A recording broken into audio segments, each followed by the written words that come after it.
Tamil Nadu, literally the land of Tamils or Tamil country, is one of the 29 states of India. Its capital and largest city is Chennai. Tamil Nadu lies in the southernmost part of the Indian peninsula and is bordered by the Union Territory of Puducherry and the South Indian states of Kerala, Karnataka, and Andhra Pradesh. It is bounded by the eastern Ghats on the north, by the Nilgiri, the Annamalai Hills, and Kerala on the west, by the Bay of Bengal in the east, by the Gulf of Mannar and the Palk Strait on the southeast, and by the Indian Ocean on the south. It also shares a maritime border with the nation of Sri Lanka. Tamil Nadu is the 11th largest state in India by area and the 6th most populous state in India. The state was ranked 6th among states in India according to the Human Development Index in 2011. Tamil Nadu is the second largest state economy in India with 4,789 billion rupees in gross domestic product. The state has the highest number of business enterprises and stands second in total employment in India, compared to the population share of about 6%. Tamil Nadu was ranked as the third most developed state in India based on a multidimensional development index, in a 2013 report published by a panel headed by current RBI Governor Raghuram Rajan.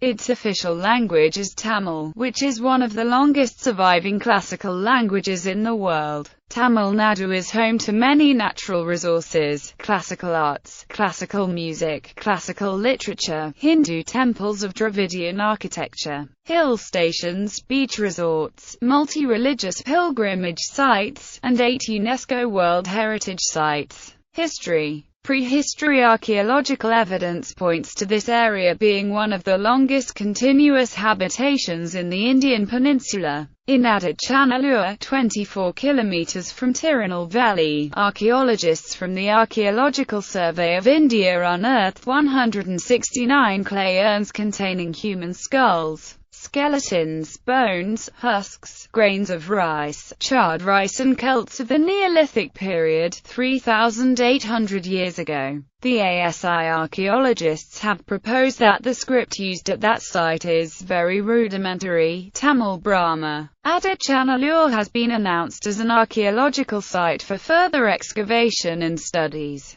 About 60% of the total epigraphical inscriptions found by the ASI in India are from Tamil Nadu, and most of these are in the Tamil language. Mythical traditions dictate that Lord Shiva himself taught sage Agastya this language. Sage Agastya is considered to be the father of Tamil literature and compiled the first Tamil grammar called Agathiam, but the scripts of Agathiam no longer exist. Indus Valley script. Between 2000 and 1500 BC, Neolithic people of the Tamil country spoke a Dravidian language. The discovery of a Neolithic stone Celt, a handheld axe, with the Indus script on it at Sembiyankandia in Tamil Nadu is, according to Iravatham Mahadevan, stone axe with Indus Valley script found near Mayiladuthurai. Tamil Nadu was a major discovery because for the first time a text in the Indus script has been found in the state on a datable artifact, which is a polished Neolithic Celt. He estimated the date of the artifact with the script to be around 1500 BC. Sangam period. The early history of the people and rulers of Tamil Nadu is a topic in Tamil literary sources known as Sangam literature. Numismatic, archaeological and literary sources corroborate that the Sangam period lasted for about 6 centuries, from 300 BC to AD 300. 3 dynasties, namely the Chera, Chola and Pandya, ruled the area of present-day Tamil Nadu and Kerala. The Chera ruled the whole of present-day Kerala and parts of western Tamil Nadu comprising Coimbatore, Dharmapuri, Karur, Salem and Erode districts from the capital of Ankimathur. The Chola dynasty ruled the northern and central parts of Tamil Nadu from their capital, Urayur, and the Pandya dynasty ruled southern Tamil Nadu from capitals at Korkai and Madurai. All three dynasties had extensive trade relationships with Rome, Greece, Egypt, Ceylon, Phoenicia, Arabia, Mesopotamia and Persia. Trade flourished in commodities such as spices, ivory, pearls, beads and gems. Chera traded extensively from Muziris on the west coast, Chola from Arakamadu and Puhar, and Pandya through Korkai port. A Greco-Roman trade and travel document, the Periplus of the Erythraean Sea, gives a description of the Tamil country and its ports. Besides these three dynasties, the Sangam-era Tamil-Nadu was also divided into various provinces named Nadu, meaning country. Sangam literature refers these provinces as Kodan Tamil Mandalam, which were not exactly political or socio-cultural units but linguistic agglomerations like Kongu Nadu, Puri Nadu, Thondai Nadu, Nanjal Nadu, I-Nadu and Venadu. Between the 3rd and 6th centuries AD, the three Tamil kingdoms were overwhelmed by the Calabras. The period of their rule is sometimes referred to as the Dark Age in Tamil history, and little is known about it. The Calabras were expelled by the Pallavas, Mathuraya, Adami Chalukyas and Pandyas in the 6th century. Megalithic sarcophagus burial from Tamil Nadu. Virampatnam jewelry from funerary burial, 2nd century BC, Tamil Nadu. Sutokini jewelry, 2nd century BC, Tamil Nadu. Map of ancient oceanic trade and ports of Tamil-Nadu. Tamil-Nadu during Sangam period. Bhakti movement. The Bhakti movement originated in Tamil-speaking region of South India and spread northwards through India. The Bhakti movement was a rapid growth of Bhakti beginning in this region with the Saiva Nayanars and the Vaishnava-Alvas who spread Bhakti poetry in devotion. The Alvars and Nayanmars were instrumental in propagating the Bhakti tradition. Medieval period. During the 4th to 8th centuries, Tamil Nadu saw the rise of the Pallava dynasty under Mahendravarman I and his son Mamela Narasimhavarman I.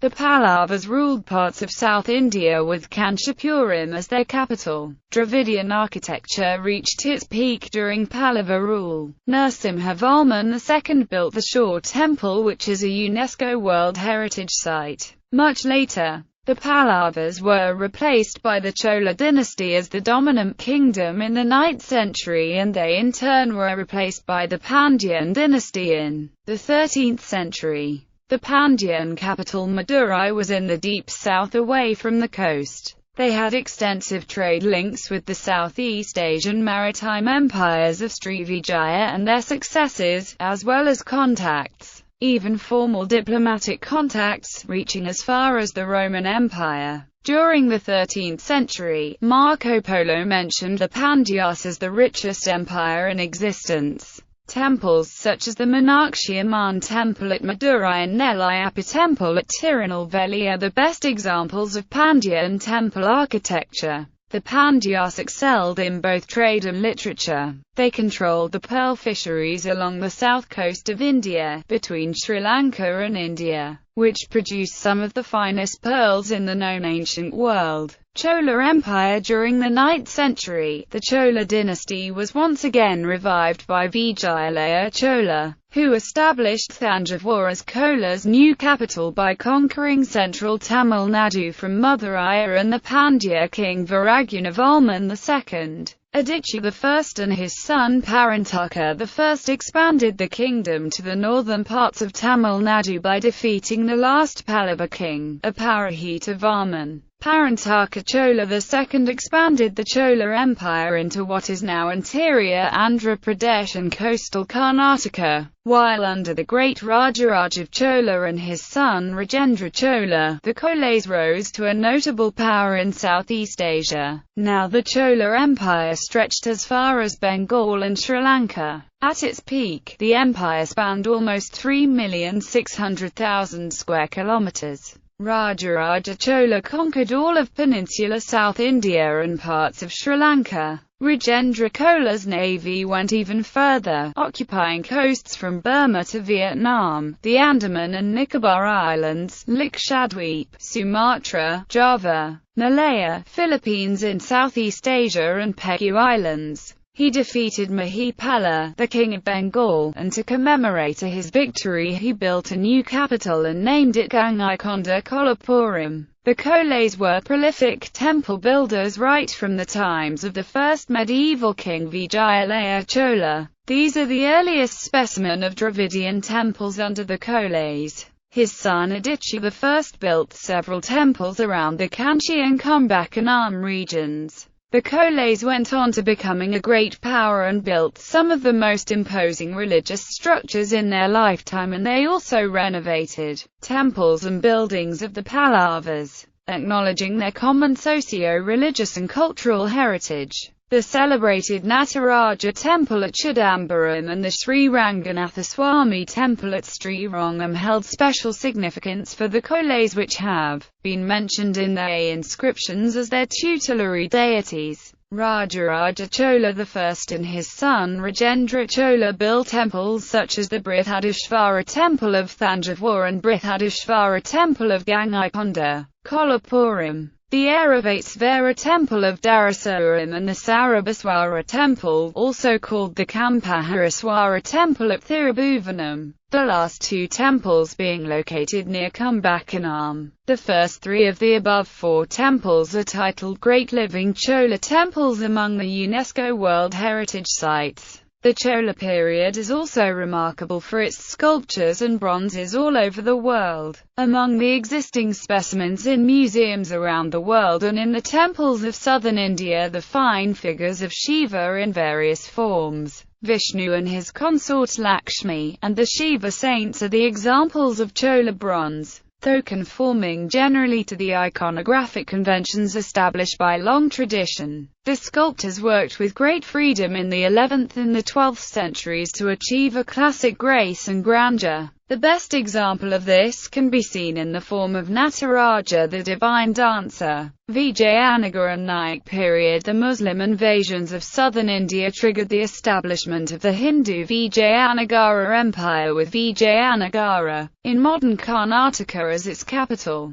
The Vijayanagara Empire eventually conquered the entire Tamil country by c. 1370 and ruled for almost 2 centuries until its defeat in the Battle of Talikata in 1565 by a confederacy of Deccan sultanates. Subsequently, as the Vijayanagara Empire went into decline after the mid-16th century, many local rulers, called Nayaks, succeeded in gaining the trappings of independence. This eventually resulted in the further weakening of the empire. Many Nayaks declared themselves independent, among whom the Nayaks of Madurai and Tanjore were the first to declare their independence. Despite initially maintaining loose links with the Vijayanagara kingdom, the Nayaks of Madurai and Nayaks of Thanjavur were the most prominent of Nayaks in the 17th century. They reconstructed some of the well-known temples in Tamil Nadu, such as the Meenakshi temple. Power struggles of the 18th century. By the early 18th century, the political scene in Tamil Nadu saw a major changeover and was under the control of many minor rulers aspiring to be independent.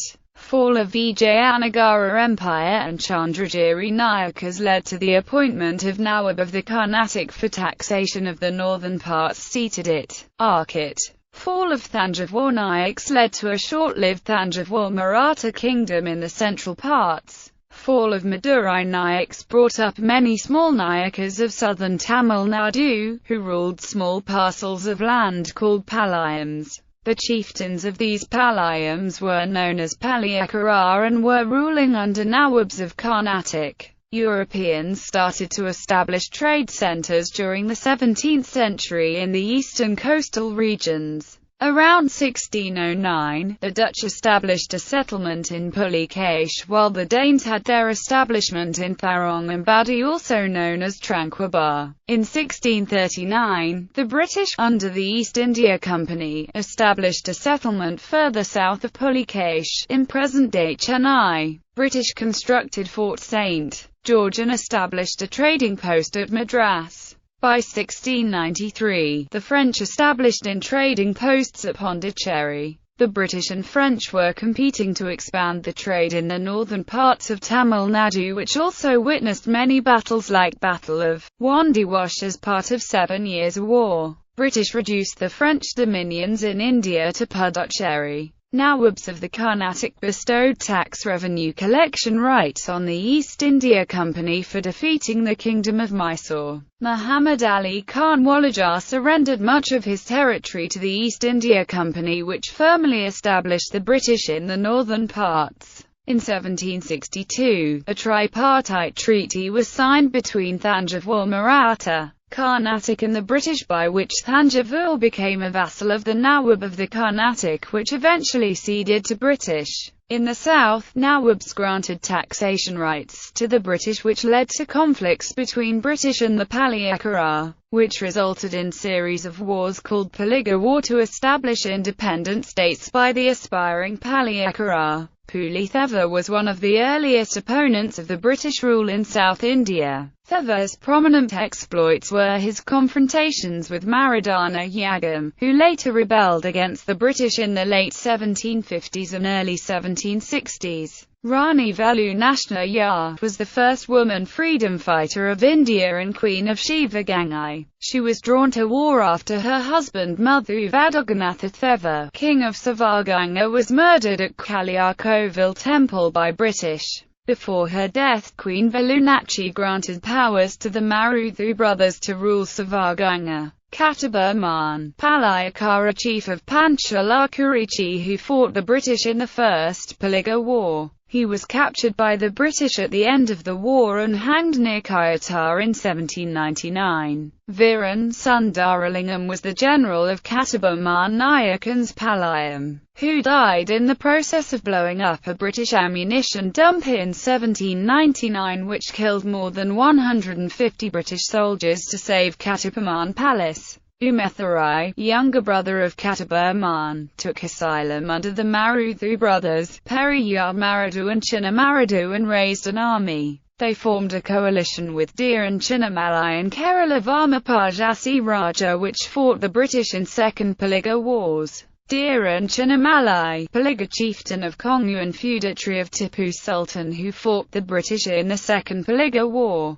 After winning the Paliga Wars in 1801, the East India Company consolidated most of southern India into the Madras Presidency. During British rule at the beginning of the 19th century, the British firmly established governance over the entire Tamil Nadu. The Vellore Mutiny on 10 July 1806 was the first instance of a large-scale and violent mutiny by Indian sepoys against the British East India Company, predating the Indian Rebellion of 1857 by half a century. The revolt, which took place in Vellore, was brief, lasting only one full day, but brutal, as mutineers broke into the Vellore fort and killed or wounded 200 British troops, before they were subdued by reinforcements from nearby Arcot.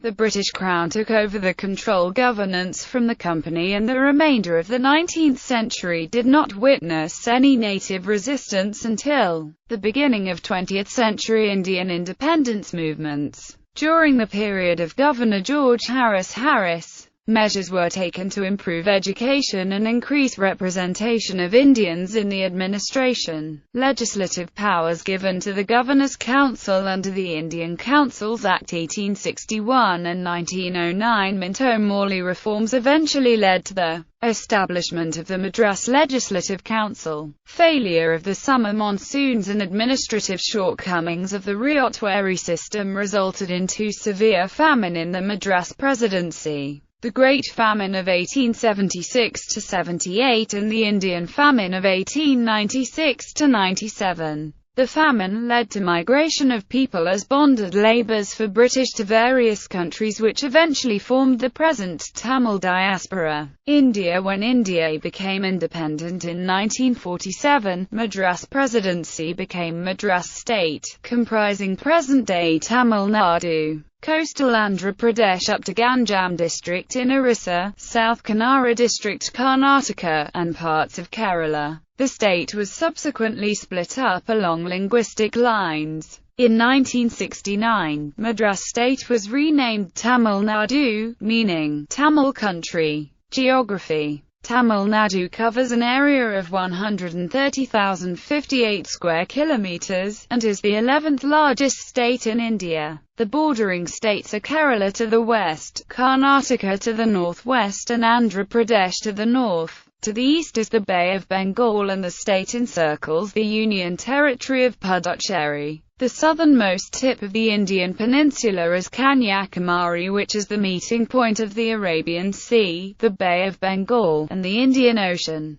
The western, southern and the northwestern parts are hilly and rich in vegetation. The Western Ghats and the Eastern Ghats meet of the Nilgiri Hills. The Western Ghats traverse the entire western border with Kerala, effectively blocking much of the rain-bearing clouds of the southwest monsoon from entering the state. The eastern parts are fertile coastal plains, and the northern parts are a mix of hills and plains. The central and the south-central regions are arid plains and receive less rainfall than the other regions. Tamil Nadu has a coastline of about 1,076 kilometers, which is the country's second longest coastline. Tamil Nadu's coastline bore the brunt of the 2004 Indian Ocean tsunami when it hit India, which caused 7,793 direct deaths in the state. Tamil Nadu falls mostly in a region of low seismic hazard, with the exception of the western border areas that lie in a low to moderate hazard zone. As per the 2002 Bureau of Indian Standards map,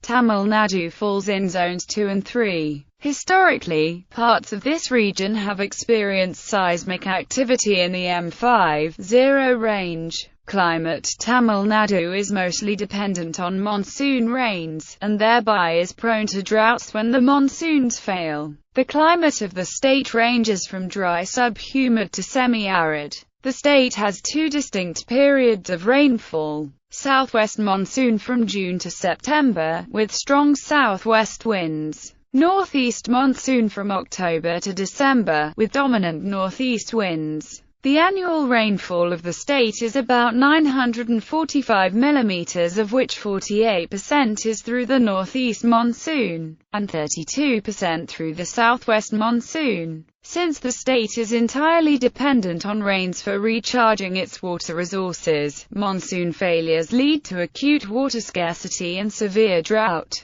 Tamil Nadu is divided into 7 agroclimatic zones. Northeast, northwest, west, southern, high rainfall, high altitude hilly, and Kaveri Delta.